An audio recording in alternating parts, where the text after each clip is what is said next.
So we are with Professor Bruno Drwęski once again, and we will continue discussion about paradise in the world, which was the Poland before the Second World War. And in the anti-communist propaganda, always we can hear that the Polish People Republics was the dictator, was the Polish state, and the Poland before Second World War, we can say Second Republic of Poland, was a democratic state with all this liberty, all this freedom, and stuff like this. So today we will talk about all this bilan, these political repressions against the opposition, against leftists, but also about other opposition. So Bruno, let's talk. Yes, so of course, pre-war Poland was a very short time because it was only 20 years, more or less. And this period was divided in different parts. First, from the rebirth of Polish states in 1918 up to 1926, the Polish Republic was truly, but with one exception I will tell about, was truly what we can say parliamentarian liberal democracy, multi-party democracy, with one very important exception, the Communist Party of Poland, because Communist Party of Poland was forbidden, and then you had a special police branch that was fighting that party. But during that period, since formal liberties were existing, communists managed even to create some organizations which were not openly communist and which were competing to the parliament and which even could elect some MPs.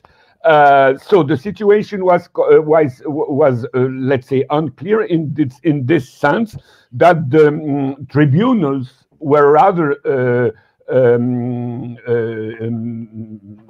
recognizing the right of people to organize and to create some even organization with communist background.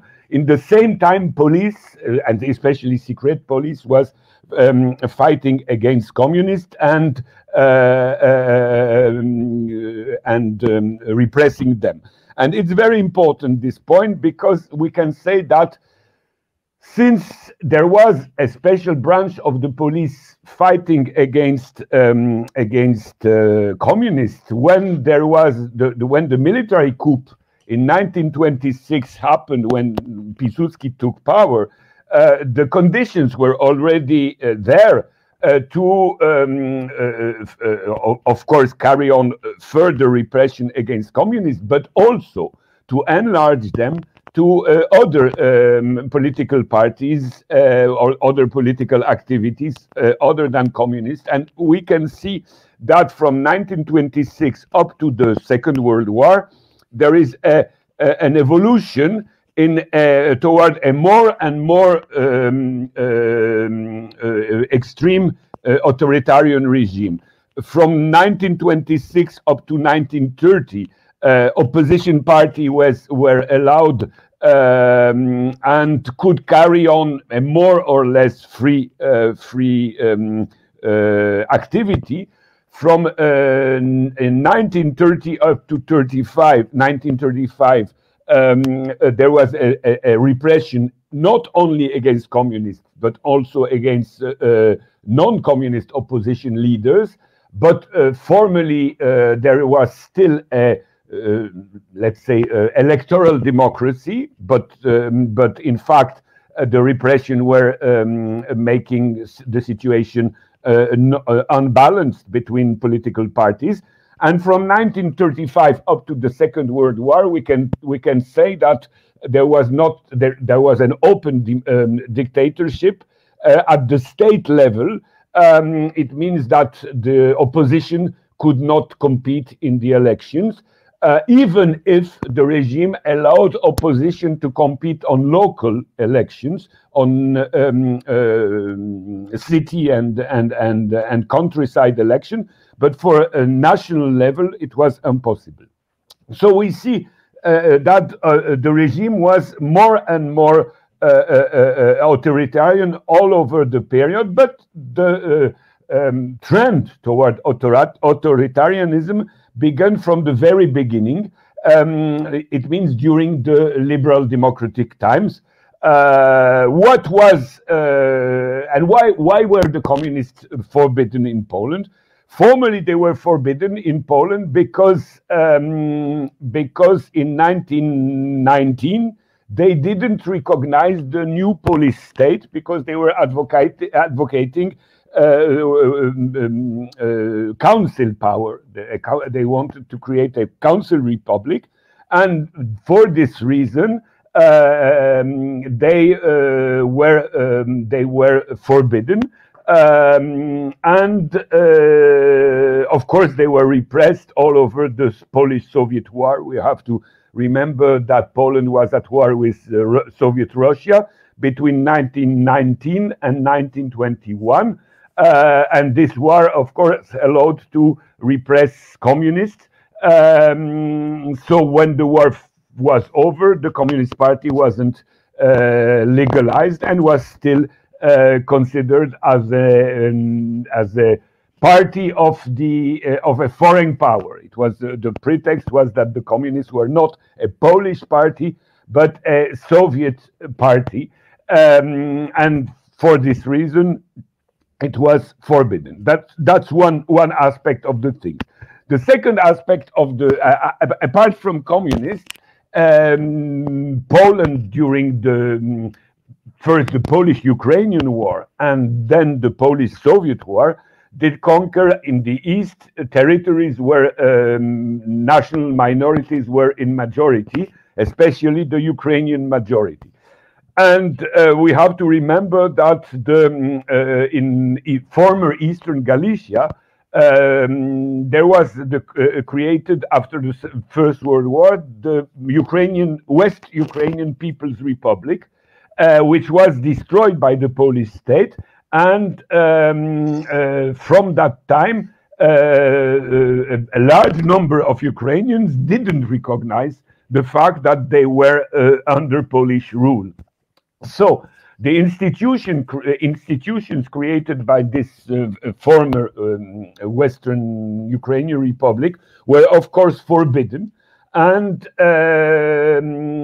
within the Ukrainian minority, there was a gap between people who decided to participate to Polish institutions and to elections, and people who decided that they don't recognize the Polish state and they are going to be active underground. Of course, these people who went underground didn't went on the left side, because the left side was communist, and of course quite a lot of Ukrainians were going alongside with the Communist Party, but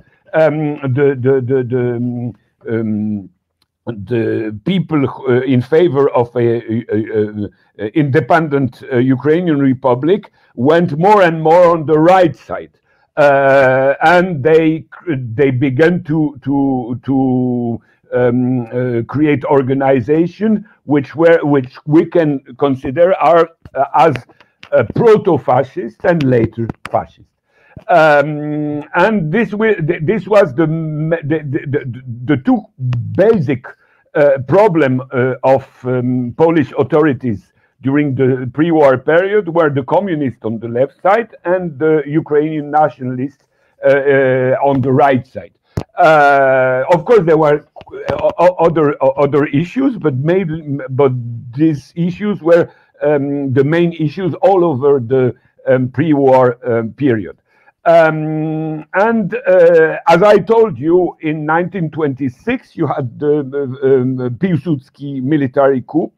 And at the very beginning of this coup, situation was really unclear, but very quickly it became clear. Why it was unclear? It is because the liberal democracy in Poland led to the power at the beginning of 1926, the creation of a government, of a right-wing government, with elements of even the far right.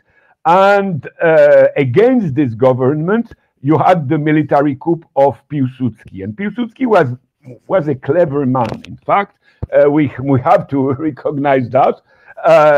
He had, from the pre-war period, contacts with almost all the political circles in Poland. It means he had very good relation with, let's say, the conservative right-wing milieu, but also he had very strong contact within the socialist parties and even within the Communist Party, because some of his former, let's say, fellows,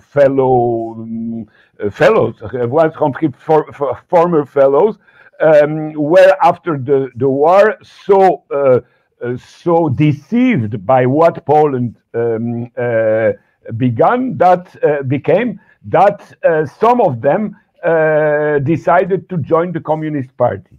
So in 1926, when he was preparing his military coup, we can say he had he built an alliance, of course, a very strange alliance, but he built an alliance going from the conservative right up to the communists. And during the military coup, all those parties supported the coup. So, of course, for very different reasons. And I would say that the conservatives knew very well that Piłsudski is not a socialist, not to talk about communism, of course. They knew that, but publicly at that time, Piłsudski could appear as a socialist since he was the founder of one of the founder of the Polish Socialist Party, and even the communists thought that Piłsudski would be. I mean, when I say the communists, the majority of the direction of the Communist Party was had the opinion that Piłsudski could be a Polish Kerensky. And that's the reason why during his coup he managed to obtain the power due to this alliance I'm talking about. And what was very important, he had the approval of the train trade unions of the how do you say yes, the train, the railway train union. And it was very, very important because during that coup, because of the trade union, the trains which were carrying to Warsaw troops in favor of Piłsudski were going to the capital, and troops fighting on the side of the legal government, a right-wing government, but the legal government couldn't manage to arrive to Warsaw due to the strike of the railway trade union. And so we can say that Piłsudski would never have arrived in power without the support of the railway trade union, which was mostly socialist, but partly also communist. And we have to tell that, because that is the pure truth, even if this truth is not very sympathetic to us. Anyway, Piłsudski arrived in power, and as soon as he arrived in power, then he showed that he was not at all a socialist on the let's say on the social issues. Even one of his first visit after the coup was symbolical, very symbolical. He went to the castle of Count Radziwiłł. Radziwiłł is a very old aristocratic family, and this castle was some kilometers from the Soviet borders. So it was, you know, a sign that he is going to support the Polish aristocracy in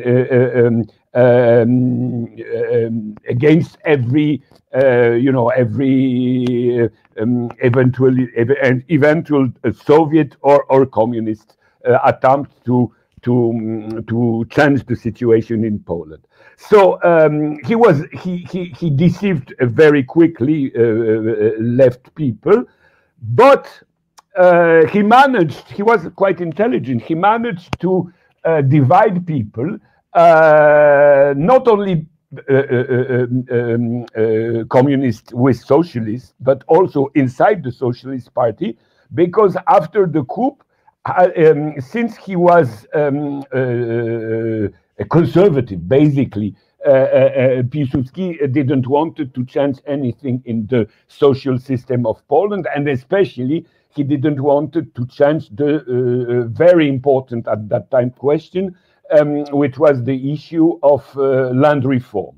So he couldn't give a lot to the left, but he gave something to the left. It means in the year 1926-1930, later it was much worse, but in the years 1926-1930, he was quite openly tolerant toward national minorities, especially toward Jewish minorities, because since he after his coup, he gave the Polish citizenship to around 400,000 Jews who during the First World War and the Russian Civil War established in the Polish territory, but were not their origin were not in the Polish territory, so they couldn't have the Polish citizenship because they were formerly Russian citizen of the Russian Empire, and had no right to the Polish citizenship. Since they were living in Poland, they're established in Poland during or after the war, this part of the Jewish population of Poland was without any legal paper, since they were not Soviet citizens, they were not Polish citizens, they had nothing, and up to 1926, this situation was not solved. The left parties wanted to give them the citizenship, but of course, right-wings party, which were right-wings and center party, which were in the majority in the parliament, refused. So when Piłsudski arrived at the power, he gave them the citizenship very quickly, and this was seen, you know, as a symbol that he's still a leftist man, tolerant on ethnical things, and he's not an anti-Semitic, he's against a pure Catholic Poland, and so on and so on. So quite a lot of leftist people had the illusion that, in spite of the fact that he was visiting aristocratic circles, in spite of the fact that he was against land reform, still he was leftist, since he was not anti-Semitic, since he was open-minded toward national minority questions, and so on and so on. This is important because, in a certain way, this type of discussion we had in Poland during the pre-war period, and which was used to divide left, we have now, you know, in Europe or in the United States, concerning the minority questions, which are very often used by the dominant classes to divide people, and under the pretext of national minority or minority tolerance, we have a very conservative social and reactionary social policies. And Poland, of pre-war Poland, is a perfect example of this situation, where you see a quite clever man, Piłsudski, using minority questions at the beginning of his career, at least, of his political career at the head of the state, using this question to divide the opposition, the left opposition, the social opposition, the class opposition. And but anyway, very quickly, Bruno, yeah, because I don't understand one thing. You said that Piłsudski was against land reform, yes? Yeah. Yes, but in the time of the war with Bolshevik, he promised the land reform. Yes. And why he was against? Because I thought that he personally was he supported this. He have to. Officially, nobody in Poland could be against land reform except ultra-reactionary people. It was obvious, of course, that the land situation in Poland was so unequal that there was a mass of peasants without land or with very, very, very little properties in a country where about more than 1/4 of the land was belonging to some very little families. This situation was, of course, unbearable, and nobody could say that land reform was useless. So everybody had to say that the land reform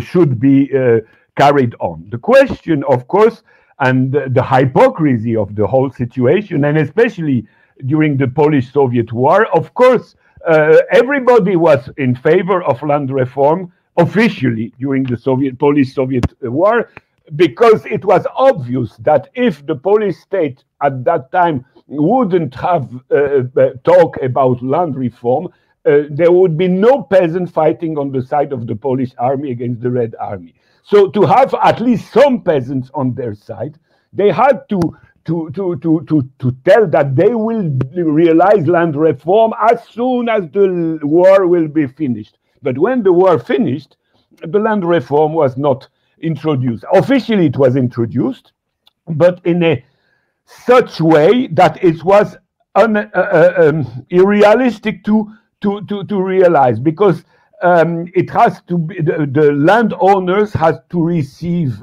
money from the peasants taking the lands, and of course the peasant had no money to pay, and the state had no money to pay. So officially the land reform was carried, but so slowly that in fact it was never carried on. And what we can take into account is the fact that even the Piłsudski coup in 1926 made this very slow reform be much slower than earlier. So on that field, Piłsudski officially was in favor of land reform, but in fact he was against. Why he was against? Quite a lot of people in Poland from, let's say, non-ultra-reactionary circles were theoretically taking into account the fact that peasants were too poor and had to receive land. But and that's very important to understand with Piłsudski. But basically, Polish nationalism was based on the fact that Poland has to be a country in the, let's say, vanguard of the so-called European civilization against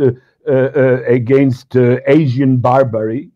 And concretely, of course, after the First World War, it was that Poland was the vanguard of European civilization against Soviet Bolshevism. And as soon as you pretend that the eastern part of the new Polish territory should belong to Poland, you have to take into account the fact that in the eastern part of Poland, of that Poland that existed after the Riga Treaty, the majority of the peasants, the big majority of peasants were Ukrainian or Belarusians, but the landowners were Poles. So if you realize land reform, then you take a, let's say, Polish land and you give it to Ukrainians and Belarusians, and then you depolonize the Polish state.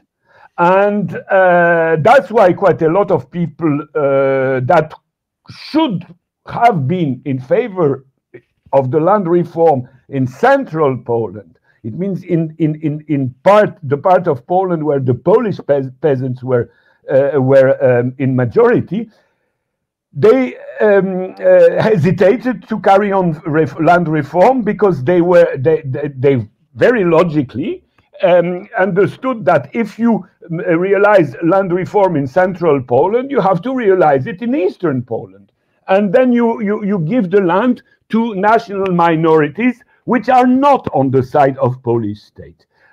Ukrainian and Belarusian minorities were divided during the pre-war period, but they were not divided on the issues belong or not to the Polish state. They were divided on the issue communism or nationalism. And that was the basic issues, especially for Ukrainians. Do Ukrainians want to join the Ukrainian Socialist Soviet Republic, or do they want to have a state, an independent state? And of course, this situation we will see very clearly during the Second World War, where part of Ukrainians were fighting on the side of the Red Army and part of Ukrainians were fighting on the side of the German army. But anyway, what is obvious, it is that there was no Ukrainian fighting on the side of Polish resistance movement, for example, during the Second World War, because Ukrainians didn't want it to be part of Polish state. That was something very important. So the question of the land reform was, I would say, polluted by this nationalist question. And the nationalist Polish question, and that's the reason why Piłsudski, in fact, of course, officially not, but in fact opposed the land reform and couldn't realize any of the social promises he did during the coup. He used the left to get into power, but as soon as he was in power, he couldn't realize nothing on the social ground. So the only thing he could realize, logically with its own tendency, was to give some concession toward national minorities. It was for him easier to do that toward Jews, which were not protesting against the existence of the Polish states, because the Jews had no states to fight for. But of course, it was much more difficult to find allies among the Ukrainian Belarusian minority. And what will happen during the Piłsudski time, and especially after Piłsudski, when he died, is that the main purpose of the regime was to find some approval within the Jewish minority and within the German minority. And that explains why Poland, among other things, of course, that explains why Poland accepted to sign the treaty with the German Third Reich in 1934. Of course, what I said is also a little bit simple, too simple, because and that was one of the big problems of the Piłsudski regime, is that he was for sure. Just one moment. I will.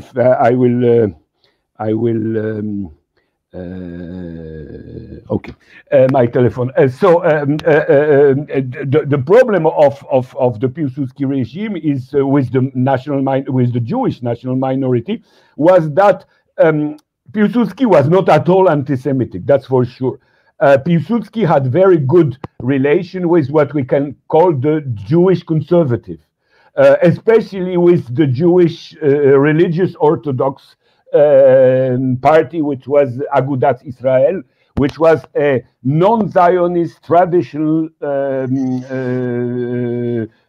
traditionalist religious party, but which was of course a party of part of the Jewish bourgeoisie. But of course, Piłsudski had the problem that with the fact that Jewish minority was the majority of Jewish minority was not a rich minority, but a poor minority. And of course, the poor minority was against the system, against the political and especially the economical system. So the Jewish minority was very strongly leftist. So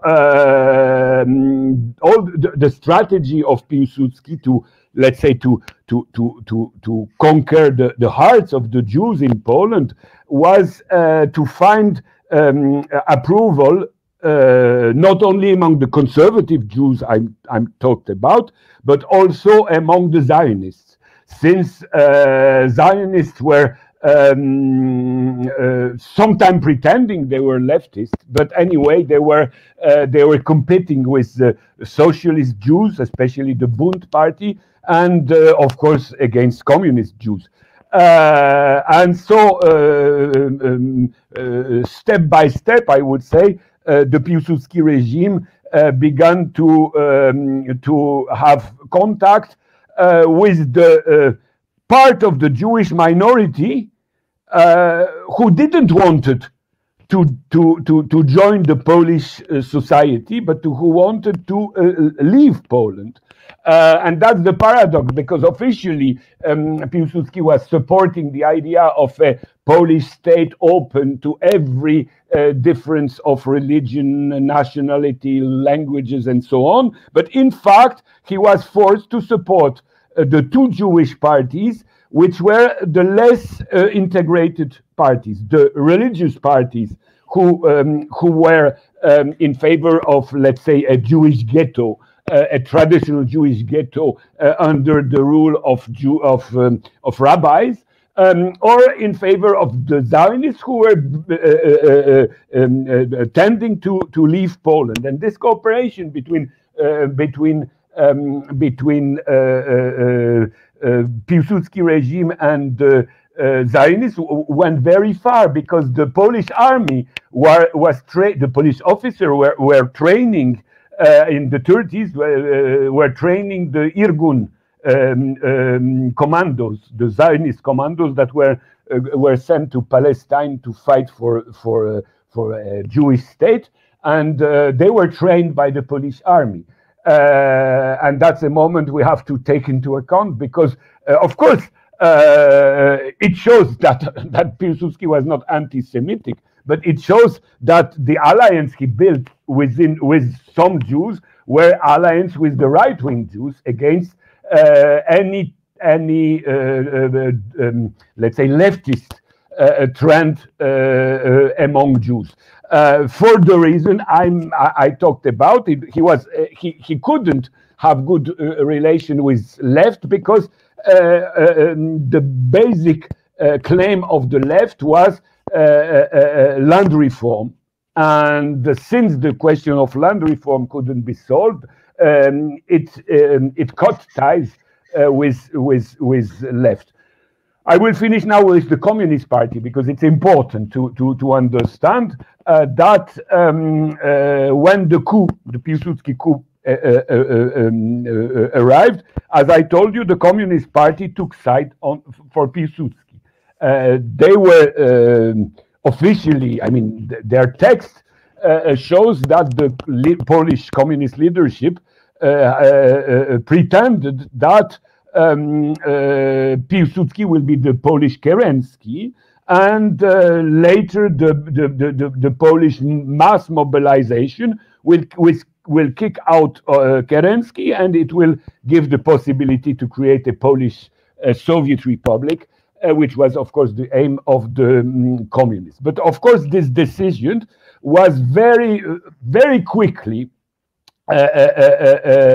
criticized, because as soon as Piłsudski took power, he didn't legalize the Communist Party, even if the Communist Party helped him to conquer the power, but he maintained the police branch fighting against communists. So communists realized very quickly that they were, let's say, betrayed by Piłsudski, but in fact they were not betrayed, because Piłsudski never promised them anything.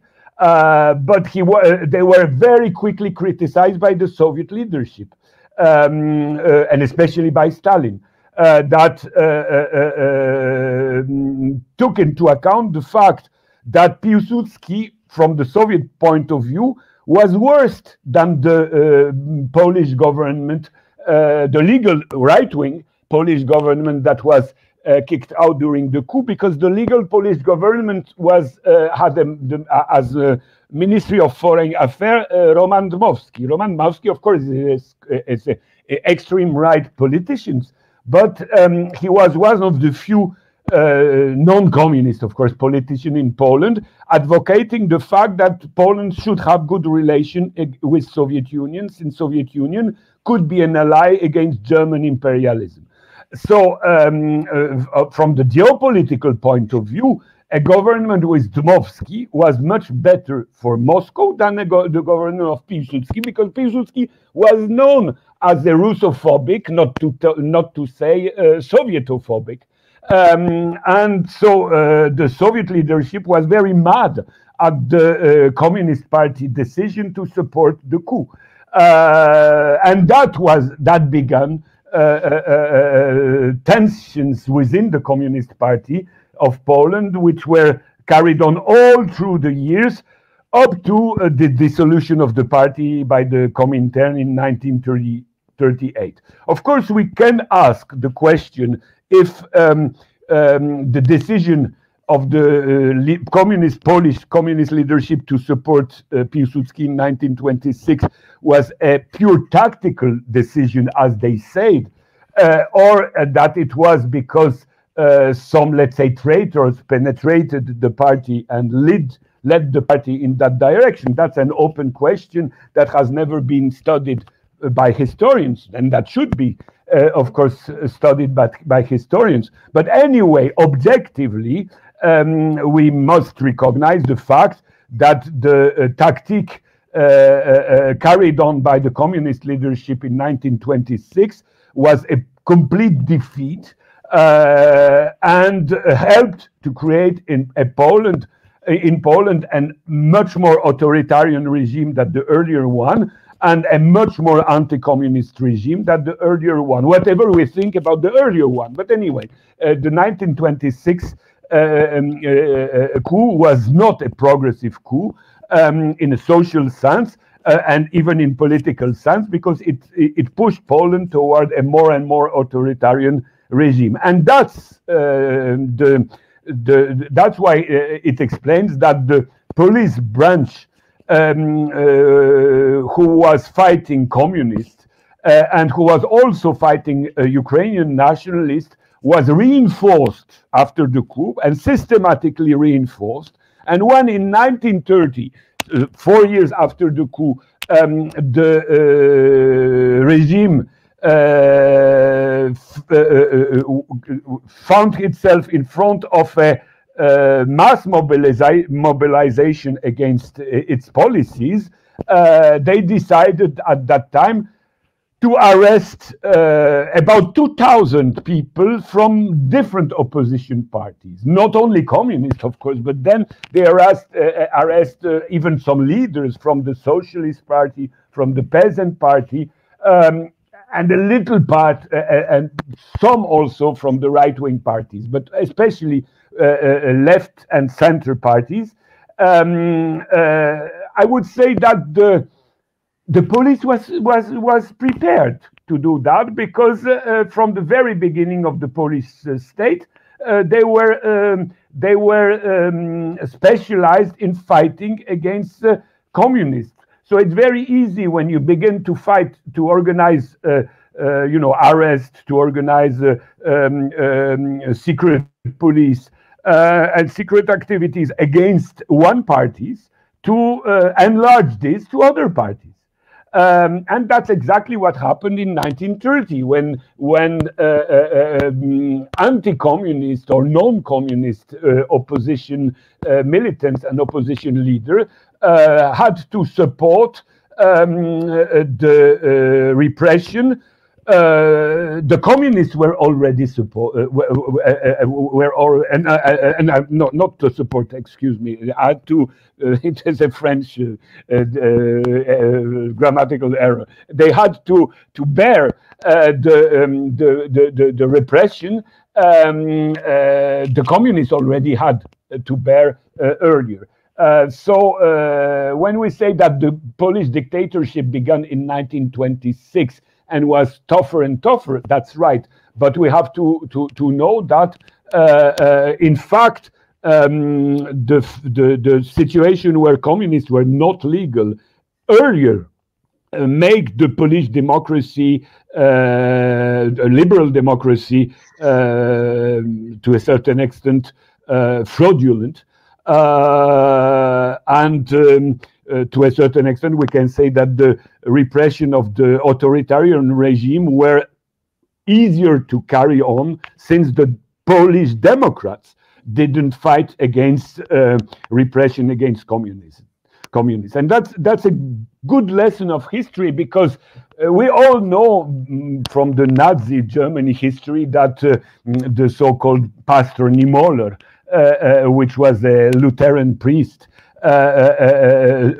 told that when they came for communists, I didn't react because I was not communist. When they came for trade union leaders, I didn't reacted because I was not a trade union. And when they come to social democrat, I didn't react because I was not social democrat. But when they came for me, there was nobody to protest. And this is very well known all over the world. But in fact, the Polish situation before Niemöller is an exact mass example of that. When they began to repress communists, there was no protest. So when they began to repress socialists, peasants, and so on, there were nobody to defend them, and the repression could be tougher and tougher all over the time, up to the Second World War. That's the first thing. Where the things are different than in Germany is the fact that, in spite of all what I said, in spite of the mass arrestation, in spite of the censorship, opposition party, apart from communists, were never forbidden as such. And so up to the end of the pre-war period, you had opposition party under control, but you had opposition party. And in that sense, we cannot say that Poland was a typical fascist country, because there was no a one-party system. There was a pro-governmental bloc, and there were opposition party tolerated as soon as they were not taking power. And as I told you, they were tolerated, for example, at the very end of the Second Republic.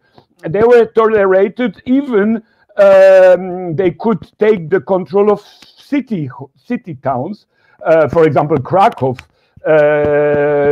or different cities of Poland were under socialist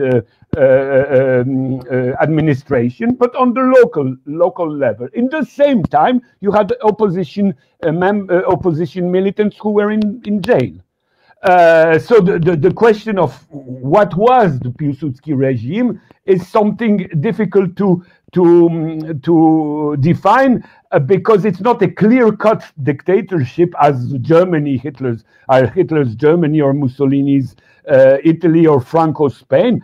And that's the reason why, when you begin to ask the question, that's the reason why they can say in all over the world now the Polish let's say official discourse can say that Poland was always a democracy, because you had always opposition parties in Poland, that they were legal, etc., etc. They were legal, but they were legal to a certain extent, and their members could be arrested at any time, and of course their press was censored. So it was a dictatorship, but it was not like what Hannah Arendt, if her definition is good, it was not, and I think it is not a good definition, but anyway, Poland was not a totalitarian dictatorship. It was an authoritarian dictatorship, something like a middle-of-the-road dictatorship, but still it was a dictatorship. And of course, the majority of the victims of the repression were on the left side. I told about communists. Of course, the communists were always the majority of the repressed people. Communists from central Poland, I mean, I'm talking about Polish communists, but also communists from eastern Poland who were belonging to two organizations under the roof, I would say, of the Polish Communist Party. There was the Polish Communist Party, and for Eastern Poland, you had two sections of that party, which was the Communist Party of Western Ukraine and the Communist Party of Western Byelorussia. So in the Eastern Poland, you had something like an autonomous communist organization based on the fact that on these lands, the majority of the population was Ukrainian and Byelorussian, and it shows that, of course, communists in these territories not only wanted, of course, the victory of communists, which was logical, but they wanted also to join the Ukrainian or the Byelorussian Soviet Socialist Republic. But the repression also from 1930 was also directed against socialist and peasants party. It means center-left parties. There was also a repression against the extreme right. Some extreme right, of course, especially against the Ukrainian extreme right, but occasionally also against the Polish extreme right. But I would say in a very hesitating way, because in the same time as you had repression against some right-wing, extreme right-wing organization, you had also some extreme right leaders cooperating with the government. So the government wanted, in fact, to cut the extreme right in two camps. One camp going inside the government, let's say, coalition, and another part of the extreme right that would be rejected. But anyway, in 1934. There was the creation of the, officially it's not concentration camp, it's difficult to translate in English, it is obóz odosobnienia. I don't know exactly how to translate it in English. It means the camp of separation, let's say, more or less. But of course it's pure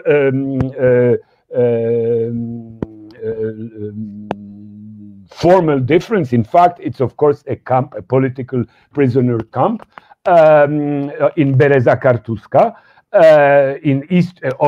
at that time Eastern Poland. Now it's in Belarus, and you can even visit that camp. That camp is a museum now. The museum was created at the Soviet time, and it's still a museum during the Lukashenko time. This camp was a camp where people could be arrested without any decision of the the tribunal, and that's the main point, because up to 1934, every arrest, even of communists, was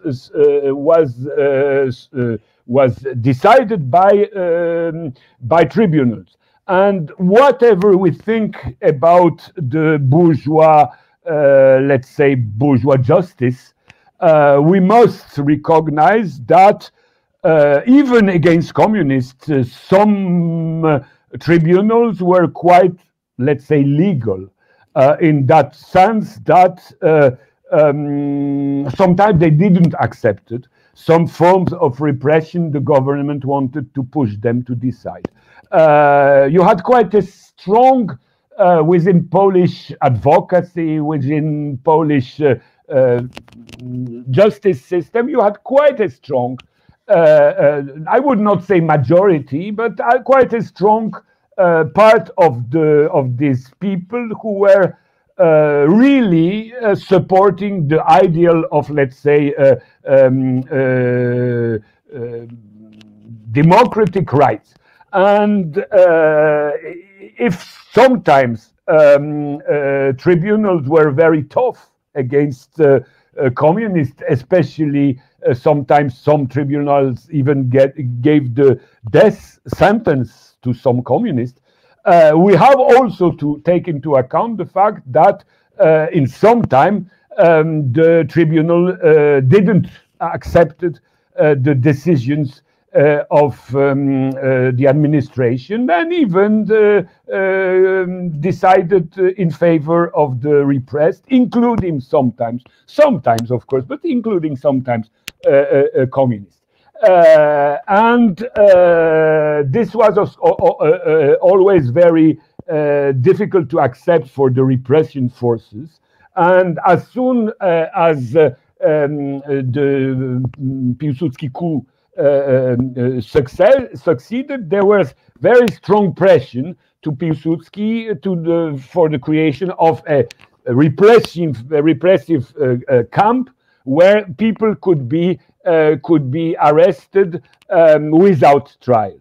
And it took times, because in 1930, when a lot of people were arrested, I told you about 2,000 Polish militants from different organizations was arrested, and some leaders, the most important leaders of the socialist and the agrar and the peasant party were arrested and put at the Brest-Litovsk of Brest in Poland prison jail.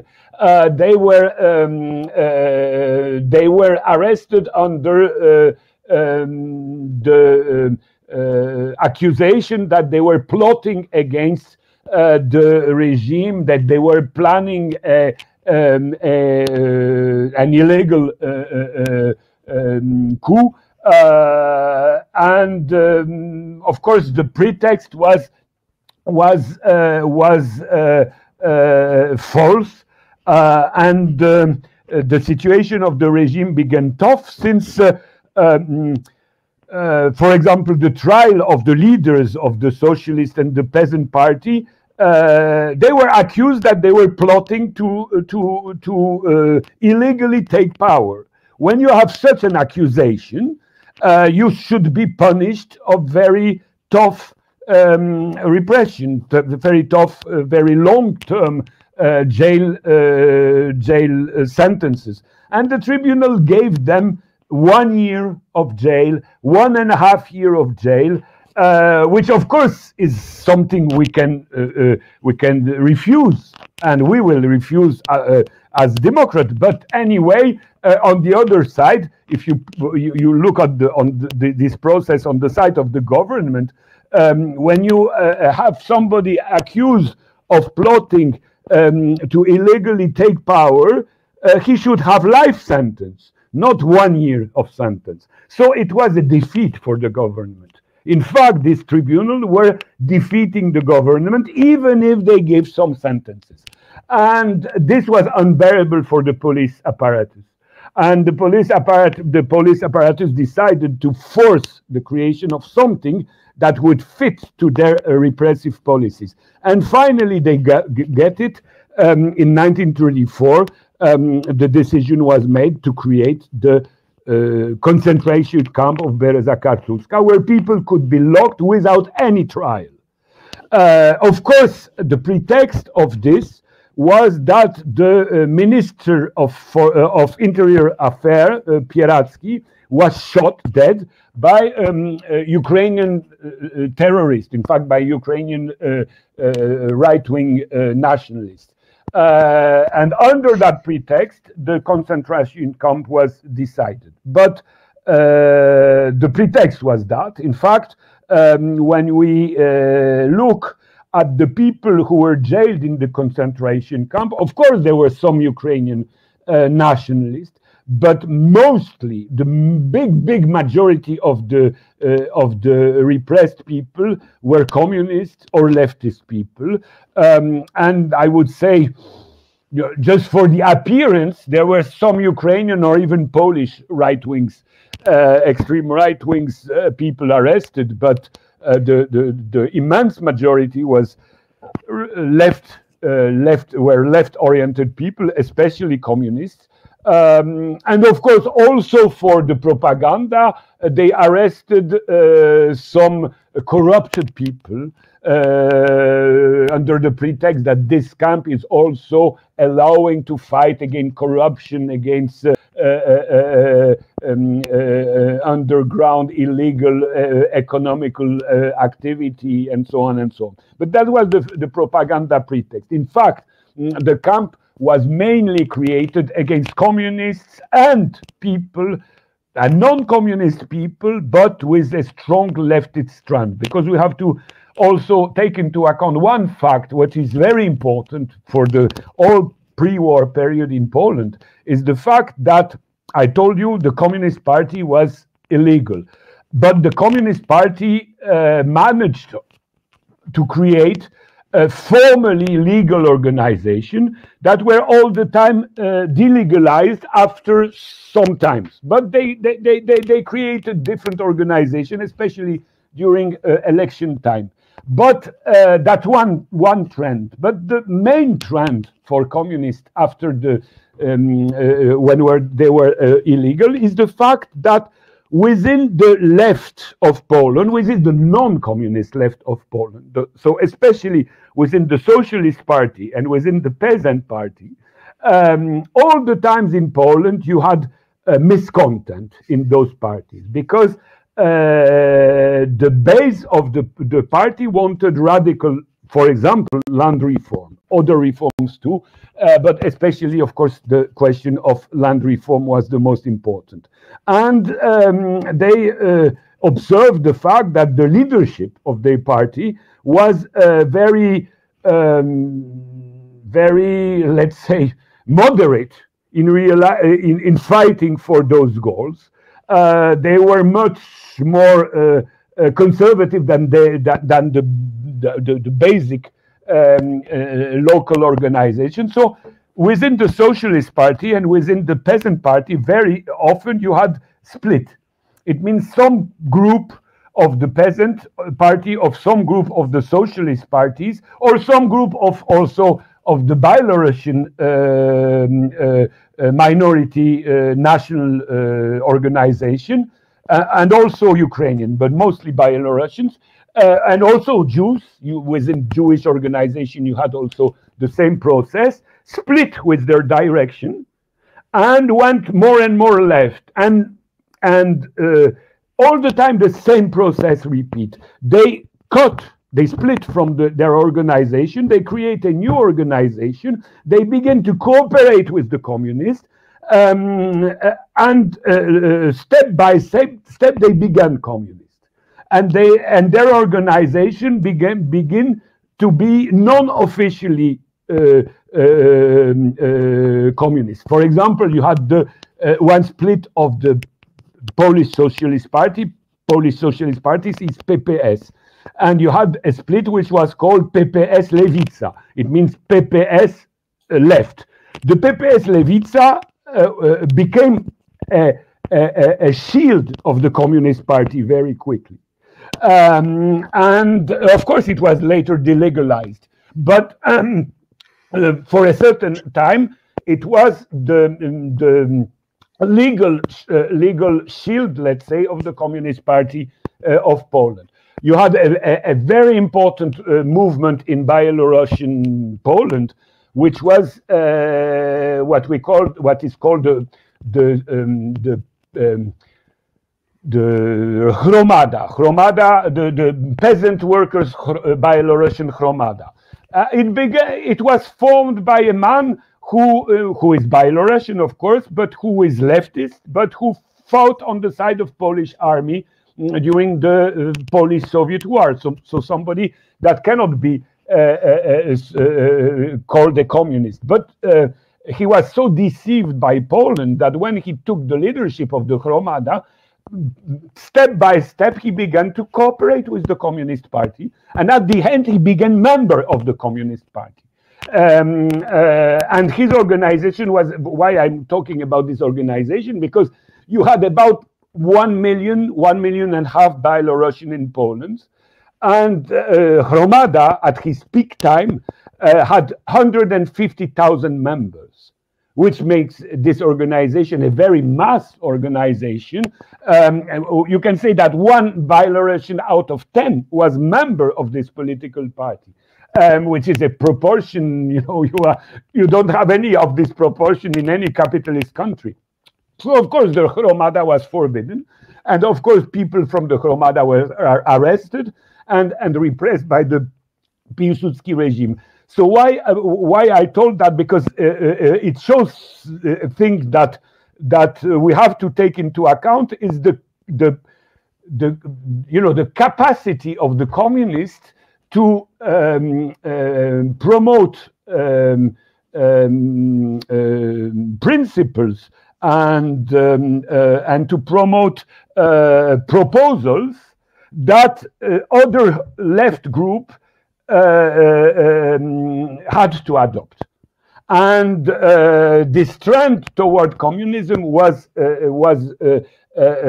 regular in Poland. And that explains, of course, why the Polish Communist Party was forbidden from the very beginning of pre-war Poland. Because in a normal, let's say, situation where this party would have been legal, it's obvious that at least a very large part of the left, non-communist left, would earlier or later finish inside the Communist Party.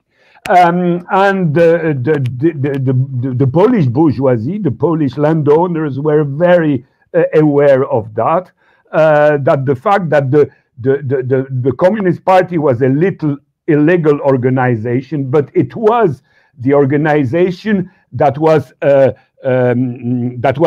objectively expanding toward peasants and workers, naturally expanding towards workers in Poland of every nationality, Poles, Ukrainians, Jews, and even Germans, even if German minority was rather a rich minority, but you had also in Silesia German workers, and of course they would go in the direction of the Communist Party earlier or later, and the Polish, let's say,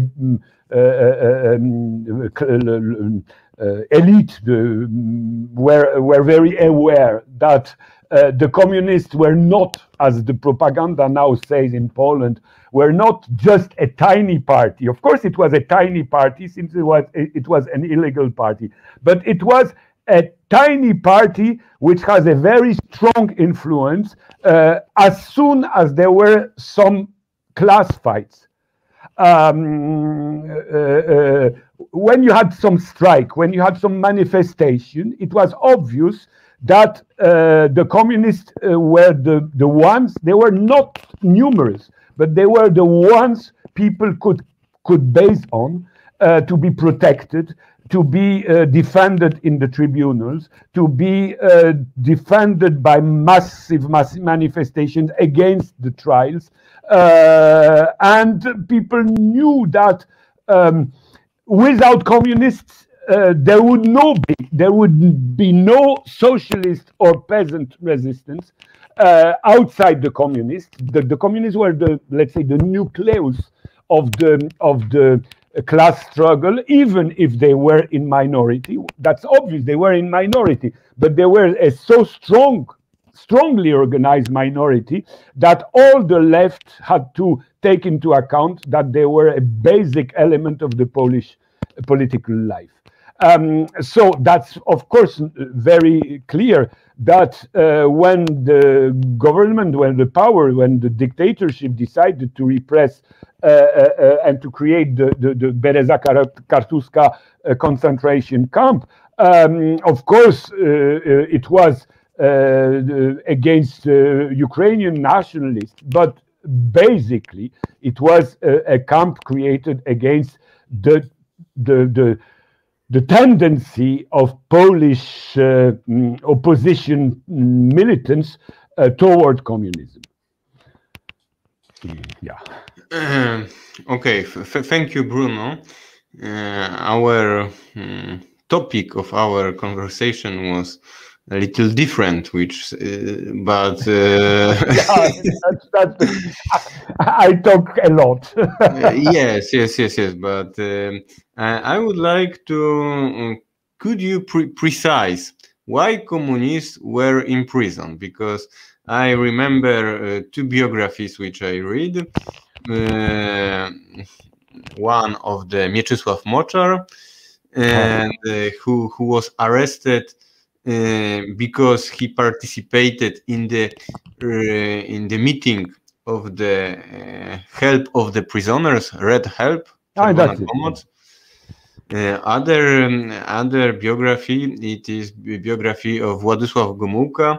If I good remember, he was arrested because he distributed leaflets. And he was arrested. And so I have two questions for you. Why in the same period one communist are going to Bereza Kartuska and the other to the normal prison? Because for example, Moczar was arrested in 1938 and he was sentenced in the prison in Łęczyca, and he was liberated in the September because all the guardians go away. So during the war, the war. Yes, he was not liberated, but prison was empty. So they liberated all the prisoners, but they rest communists in the prison, closed. And also Gomułka, he also I think that he was arrested in the time when Bereza Kartuska was existed, but he don't go to Bereza Kartuska. Yes.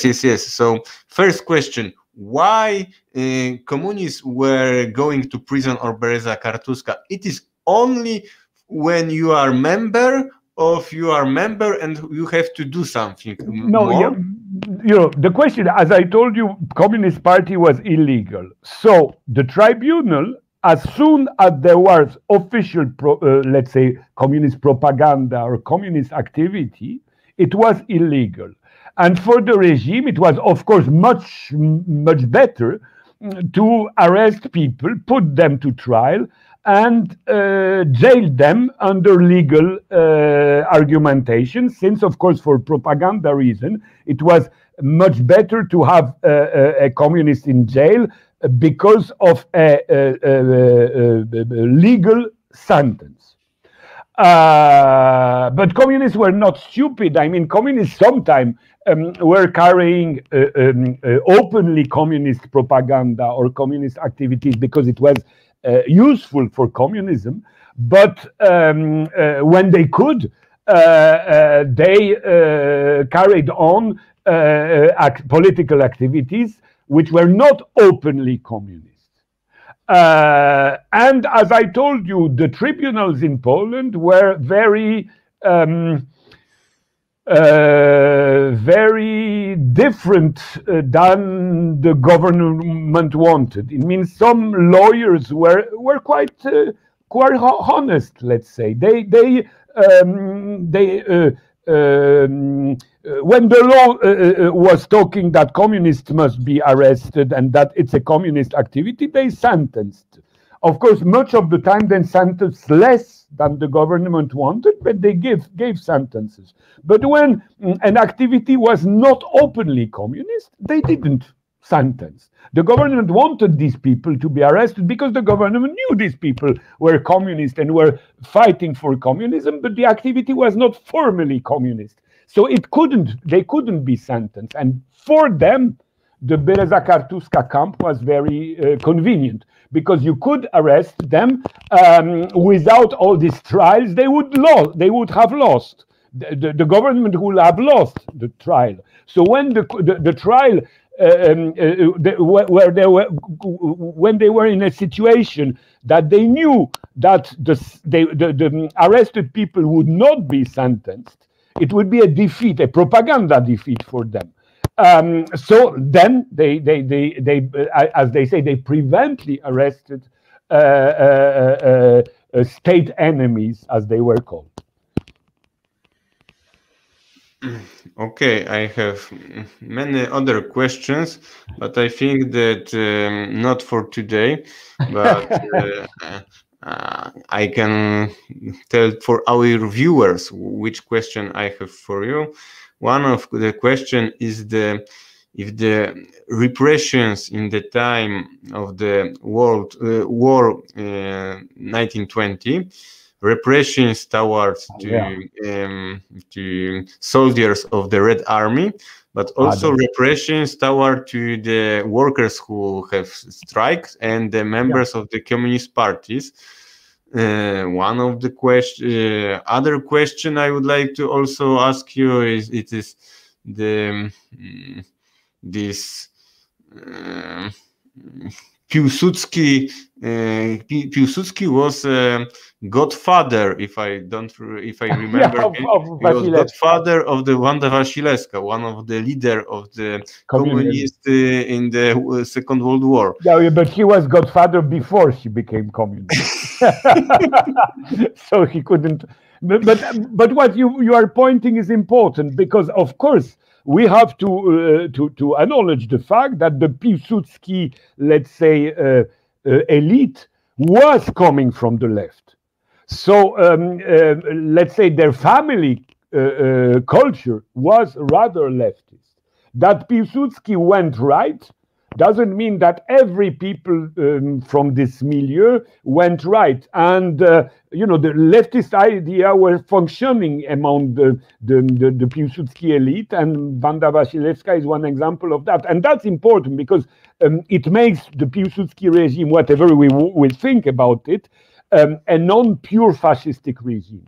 Because there was always, let's say, something like a left feelings among them. Left feelings, not something very clear, but there was, I would say, even the Bereza Kartuska camp was criticized by the lot of Piłsudski supporters that couldn't bear that. You cannot imagine that in Hitler Germany, some Nazi leader would say, oh, Dachau concentration camp, it's not very good. Because the Nazi regime was consequent in its ideology of totalitarian, anti-communist, anti-democratic, and so on and so on. Piłsudski regime was always a little bit middle of the road, because its base was coming from the left. And also, there is something specific to Poland comparing with other dictatorship. Poland before the First World War was occupied by Russia, by Prussia, and the tradition in Poland is that repression is bad. So the Polish national spirit is trained for generations that a power, it's not good, that people have the right to revolt, that they have the right to rebel. So to create in Poland an open dictatorship, it's always very hard because Poles, their family tradition is that dictatorship is bad. Yes, it is. I would like to say something. That in Warsaw exists a citadel. It was the garrison of the Russian army built after November uprising in Poland in 1830. And in the time of the partitions, it was the prison for the revolutionaries, leftist revolutionaries, but also for people who fighting for independence. And in the citadel, we have the wall, which is opposite for the river Vistula, and it was the place when they killing these revolutionaries. So it was the place when people from the Polish Socialist parties was killed, and in the time of the partition, the member of the PPS going there to commemorate, give flowers of stuff like this. When Poland became independent, they continue these repressions, but now it was the Poles who are in this prison, and when they killed the free communists there, they didn't want they killed in this wall killed the other walls. So. Yeah, that's symbolical. But what you say is very important. It's symbolical because they knew that people would make the link. You do the same that the Tsar was doing. So they had to find another place, and that's this historical moment. Yeah, that's very symbolical, but still it shows quite a lot. Okay, thank you, Bruno. I have to my wife. Yes. That means that I have to finish now. Okay. So see you next time. I will finish this.